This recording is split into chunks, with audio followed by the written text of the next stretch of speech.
Voici le tout premier épisode du feuilleton d'Hermès, celui où on assiste à la naissance d'Hermès. Le soleil se levait à peine quand Hermès sortit du ventre de sa mère. Il s'étira, bâilla et sauta aussitôt sur ses pieds. Puis il courut à l'entrée de la grotte d'où il venait de naître, pour admirer le monde. « Comme c'est beau !» murmura-t-il. C'était une bien étrange naissance. Avait-on jamais vu un enfant qui, aussitôt né, se met à marcher et à parler ? Mais cet enfant-là vivait au pays des dieux. Cet enfant-là vivait au commencement du monde, en des temps mystérieux où tout était possible. Ce qu'Hermès découvrait ce premier matin de sa naissance était un paysage d'une rare beauté. La grotte où il venait de voir le jour était creusée en haut d'une très haute montagne. À ses pieds s'étendaient de belles collines herbeuses. On était le 4e jour du mois de mai, et le printemps éclatait. L'enfant mit la main devant ses yeux pour se protéger du soleil qui montait. Il regarda longuement les petites taches blanches sur l'herbe verte. C'étaient des troupeaux de moutons. Il regarda longuement les petites taches mauves sur l'herbe verte. C'étaient les arbres en fleurs. Un oiseau passa dans le ciel en traçant de grands cercles. Une bonne odeur parfumée flottait dans l'air. Hermès eut soudain envie de rire aux éclats, tant la vie qui commençait lui paraissait belle. C'est alors que de l'intérieur de la grotte, une douce voix l'appela. C'était Maïa, sa mère. Elle avait de longs cheveux de soie et un regard de miel. Elle sentait bon la maman.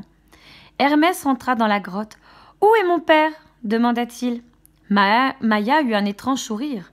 « Il est partout et nulle part. » Hermès s'écarta brusquement de sa mère et tapa du pied sur le sol. « Mais je veux le voir, moi !»« Chaque chose en son temps, » répondit Maïa en passant la main dans les cheveux bouclés de son enfant. Le soleil était déjà haut dans le ciel quand Hermès sentit qu'il avait faim.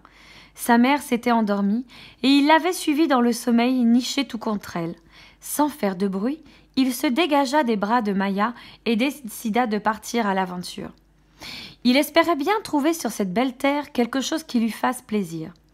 Hermès s'habilla sans faire de bruit d'une peau de mouton.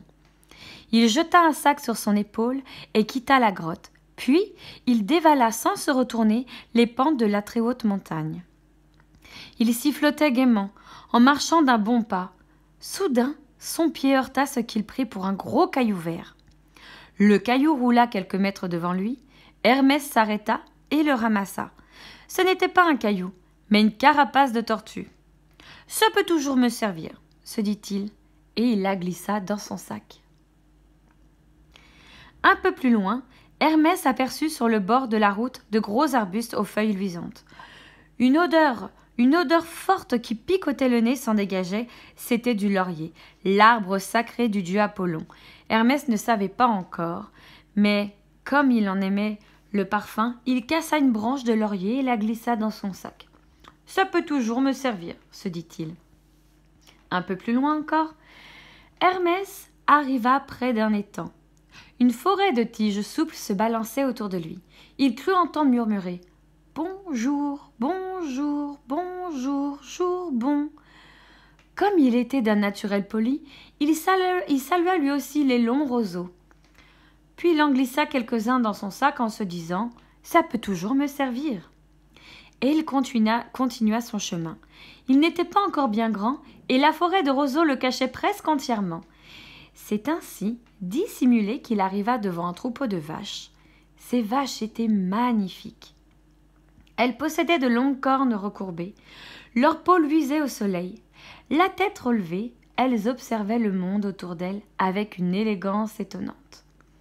Elles étaient si blanches et si fières qu'Hermès fut certain d'avoir découvert les plus belles vaches du monde.